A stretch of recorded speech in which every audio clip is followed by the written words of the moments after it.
أعوذ بالله من الشيطان الرجيم بسم الله الرحمن الرحيم رب اشرح لي صدري ويسر لي أمري واحلل عقدة من লিসানি ইয়াফকাহু قولي। আপুরা, আমরা কথা বলছিলাম হচ্ছে বনি ইসরায়েলের আল্লাহকে দেখতে চাওয়া এই টপিকটা নিয়ে, এবং বলছিলাম যে মানে যখন মানুষের আল্লাহ সুবহানাহু ওয়া তাআলা সম্পর্কে আইডিয়া একেবারে ডিস্টর্টেড হয়ে যায়, তখন মানে সে যখন এই মূর্তি পূজা বলেন বা কোনো ভিজুয়াল ম্যানিফেস্টেশন অফ গড, এই জিনিসটাতে সে এতটা অ্যাকাস্টমড হয়ে যায় যে এর বাইরে সে আর কোনো কিছু চিন্তা করতে পারে না, তখন সে আসলে এই ধরনের দাবি দাওয়া করতে থাকে যে আমার আল্লাহকে দেখতে হবে। কিন্তু আমরা যদি মানে ইসলামিক কনসেপ্ট অফ মোনোথিইজম বা ইসলামিক কনসেপ্ট অফ তাওহীদ দেখি, তাহলে আমরা দেখবো যে টোটালি ডিফারেন্ট। আপনি যদি কোরআনকে একটা বই হিসেবে চিন্তা করেন, তাহলে একটা বই, সেই বইয়ের ফার্স্ট চ্যাপ্টার হচ্ছে সূরা ফাতিহা, এরপর সেকেন্ড চ্যাপ্টারের 3 নাম্বার লাইন হচ্ছে আল্লাযীনা ইউমিনুনা বিল গায়বি ওয়া ইউকিমুনাস সালাতা। তার মানে হচ্ছে যে যারা গায়েবে বিশ্বাস করে।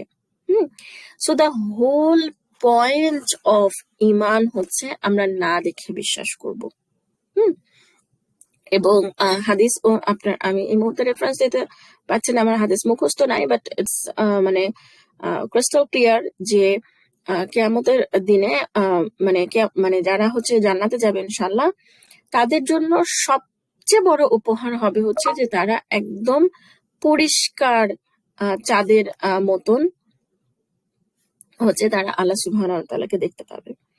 আবার যখন কাফিরদের বর্ণনা করা হচ্ছে যে তাদের আসলে কিয়ামতের দিন তাদের ইটা কেমন হবে, মানে তাদের যে একটা অপমান বা তাদের কষ্ট, তার মাঝে একটা মানে সবচেয়ে বড় কষ্টটা যেটা হবে যে আল্লাহ সুবহানাহু ওয়া তাআলা এবং তাদের মাঝে একটা পর্দা থাকবে, তারা আল্লাহ সুবহানাহু ওয়া তাআলাকে দেখতে পাবে না।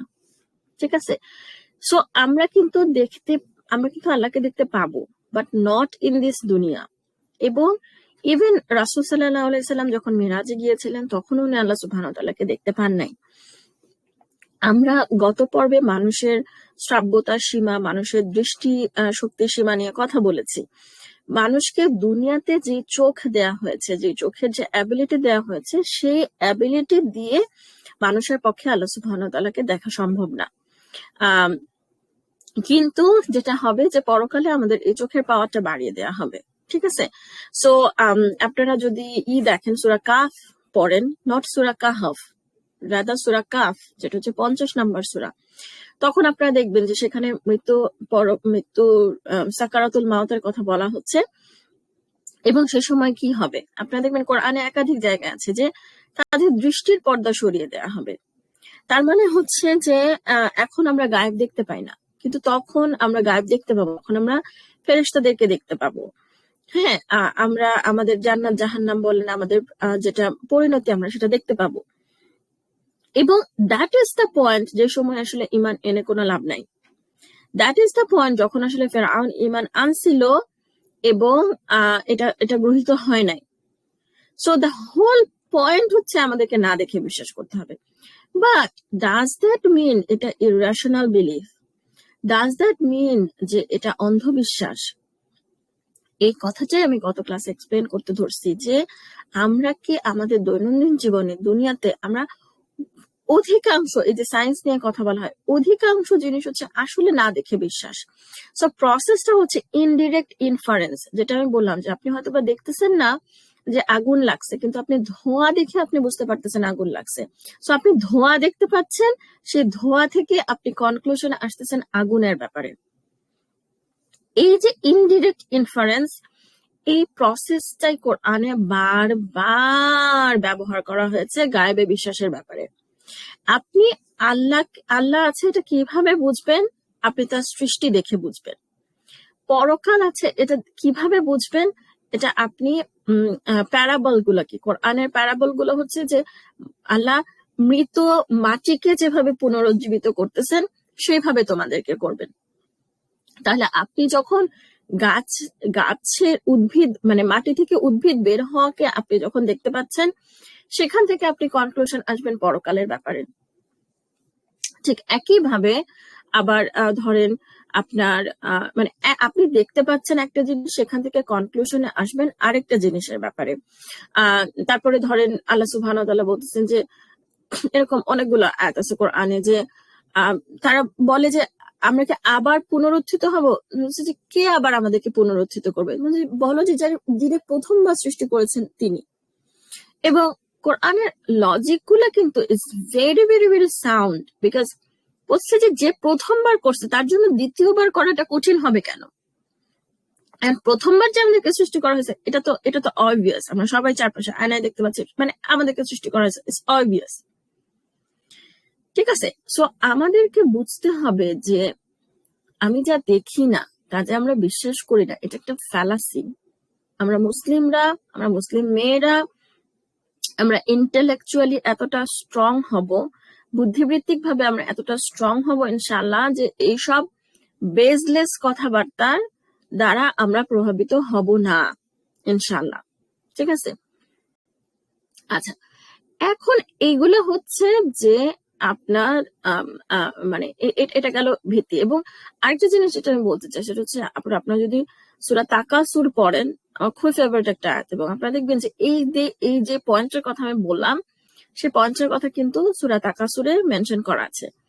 একটা হচ্ছে মুমিনদের, যেটা মানে কারা হচ্ছে পরকালে সাফল্য লাভ করবে, যারা হচ্ছে ইলমাল ইয়াকিন। ইয়াকিন আসতেছে থ্রু নলেজ। কি নলেজ? ওই স্মোক অ্যান্ড ফায়ারের এক্সাম্পল যদি দেয় যে আপনার নলেজ আছে যে স্মোক আসে হচ্ছে ফায়ার থেকে, এই নলেজের কারণে স্মোক দেখে আপনি ফায়ারের ব্যাপারে কনক্লুশনে আসবেন। সেরকম আমাদের নলেজ আছে হচ্ছে আল্লাহর সৃষ্টির ব্যাপারে, আমাদের নলেজ আল্লাহ সুবহানাহু ওয়া তাআলা বলতেছেন দুনিয়া ঘুরতে।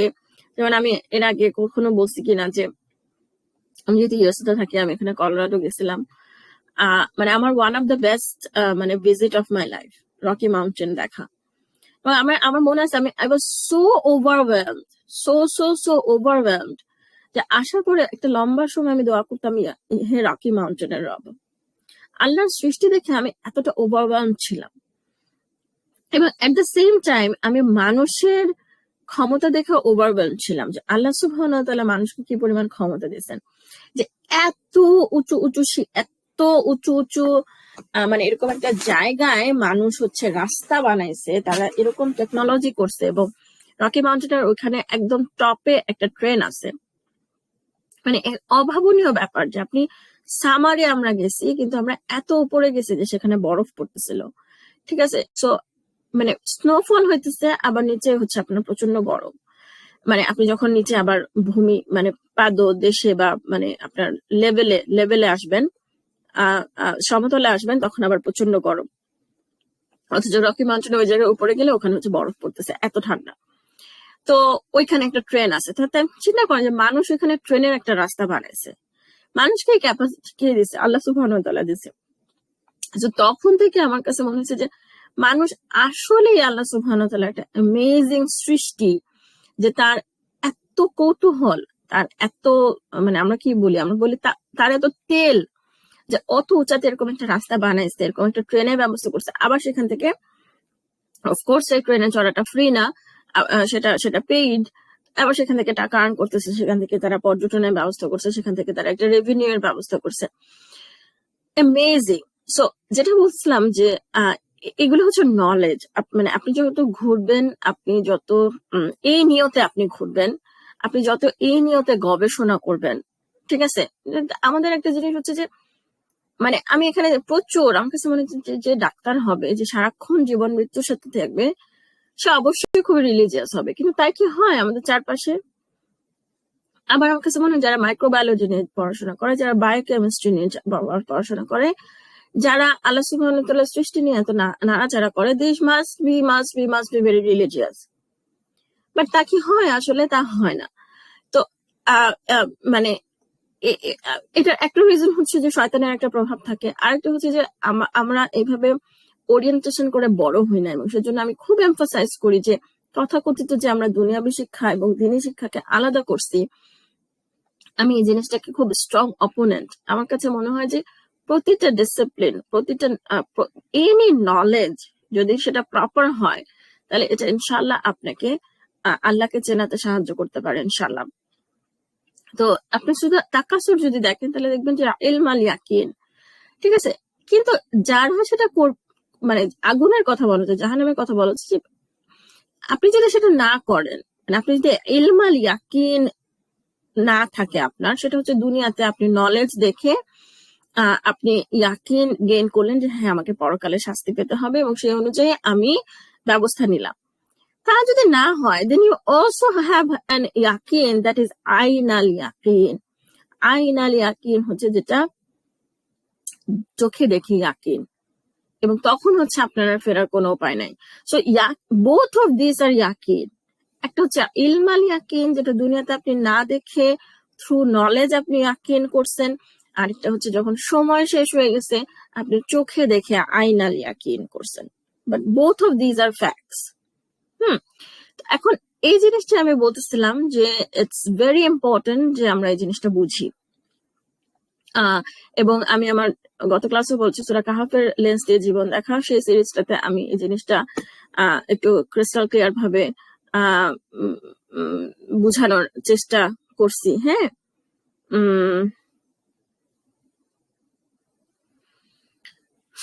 হ্যাঁ, তো বোঝানোর চেষ্টা করছি যে করোনার এক্সাম্পল দিয়ে। তো যাই হোক, আপাতত এইটুকুই। এবং আমার মনে হয় যে this is a very important topic, যেটা আমরা এখানে বোঝার চেষ্টা করব।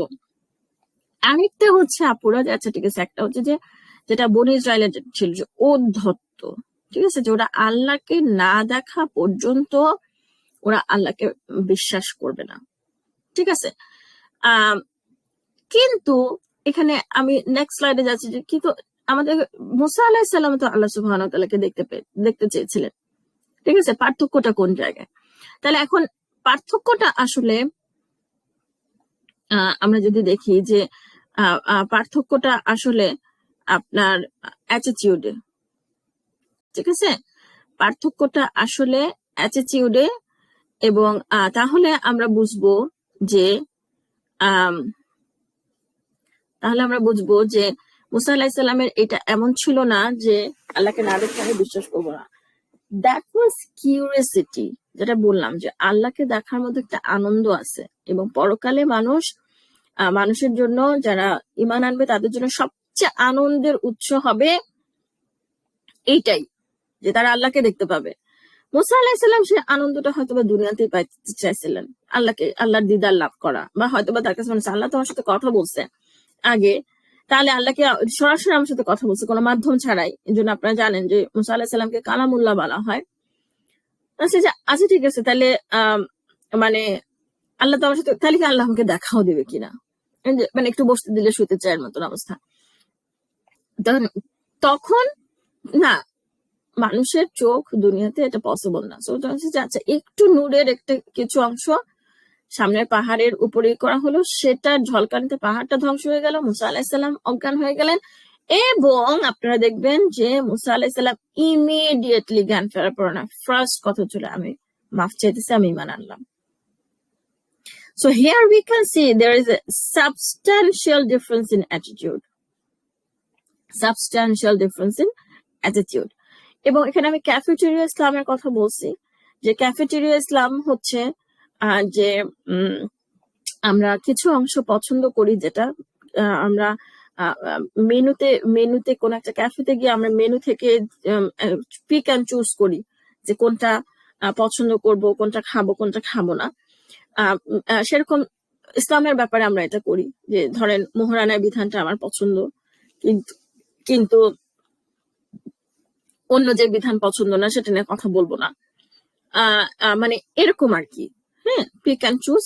এই টপিকটা এখানে আসলে বিকজ তাফসিরে আসছে যে ওদের এটা ছিল হচ্ছে যে ওরা ইভেন আল্লাহ সুবহানাহু ওয়া তাআলা ওদেরকে পুনরুজ্জীবিত করার পর, এই যে বনী ইসরাইল যারা এই ধরনের কথা বলছিল তাদেরকে তো আল্লাহ থান্ডার স্ট্রাক দিয়ে তাদেরকে করা হলো, মেরে ফেলা হলো। মুসা আলাইহিস সালাম হচ্ছে প্রচন্ড রকমের ভয় পেয়ে গেলেন এই ঘটনাটাতে যে ও মানে মানে মানে উনি চিন্তা করলেন যে বেস্ট অফ দ্য 70 পিপলকে আমি নিয়ে আসলাম, এখন আমি আবার ফিরে গিয়ে আমার মানুষের কাছে কি জবাব দিব যে এই 70 জন মানুষের কি হয়েছে। এবং আপনারা তো বুঝতে পারছেন যে বনি Israel was a very difficult crowd to manage, ঠিক আছে, ভেরি ডিফিকাল্ট কম। এবং আপনার সূরা সাফ যদি পড়েন, সূরা সাফের 4 নম্বর আয়াতে মনে হয় যে মুসা আলাইহিস সালাম বলছে যে তোমরা আমাকে এতটা কষ্ট দাও কেন, লিমা তুযুনানি ওয়া কাদ তা'লামুনা আন্নী ইলাইকুম রাসূলুল্লাহি, তোমরা তো জানো যে আমি তোমাদের জন্য প্রেরিত একজন রাসূল, তোমরা আমাকে এত কষ্ট দাও কেন। সো মানে মানে এই জিনিসটা কোরআন একনলেজ করতেছে যে মুসা আলাহিসাল্লাম অনেক মানে পেইন খাইছেন বনি ইসরায়েল থেকে। আচ্ছা, আপনারা বুঝতে পারতেছেন যে ইটস ভেরি ডিফিকাল্ট। তো মুসা আলাহিসাল্লাম হচ্ছে প্রচন্ড রকম ভয় পেয়ে গেলেন এবং দোয়া করা শুরু করলেন। তখন আল্লাহ সুবহানাহু ওয়া তাআলা ওদেরকে আবার পুনরুজ্জীবিত করছেন। তাফসিরে যেটা আসছে যে এর পরও ওরা সিধা হয় নাই, এন্ড দে ওয়্যার লাইক, মানে তখন ওদেরকে, মানে ওরা তখন তাওরাতের বিধান মেনে নিতে চাচ্ছিল না এবং ওরা বলতে চাচ্ছিল যে আমরা দেখতে চাই যে বিধানগুলো কি, যদি এটা সহজ হয় তাহলে আমরা মেনে নিব। আপুরা আবার বলছে এই ডিটেলস টুকু আমরা কোরআনে পাই না। এখন কোন কোন তাফসিরে আসছে সেটাও আমি স্পেসিফিক্যালি বলতে পারবো না, বাট আমি বিভিন্ন লেকচারে এই জিনিসটা শুনছি যে ওরা হচ্ছে মানতে, মানে ওরা তাওরাতের বিধানটা দেখতে চাচ্ছিল এবং বলছিল যে এটা যদি সহজ হয় তাহলে আমরা মানবো, যদি সহজ না হয় তাহলে আমরা মানবো না। তো এইটার প্রসঙ্গে আমি বলছিলাম যে এটা একটা ক্যাফেটেরিয়া ইসলাম, যেটা সহজ সেটা মানবো, যেটা ইচ্ছা হচ্ছে না সেটা মানবো না, ঠিক আছে। সো আমরা এই জায়গাটা নিয়ে আবার একটু কথা বলবো ইনশাল্লাহ, যে কারা শ্রেষ্ঠ সেটাকে বাইরে থেকে বোঝা যায় কিনা, মানে এই টপিকে আমাদের আরো একটা পর্ব হবে ইনশাল্লাহ। জাযাকুমুল্লাহ খায়রুন শোনার জন্য আপুরা। আসসালামু আলাইকুম ওয়া রাহমাতুল্লাহি ওয়া বারাকাতুহু।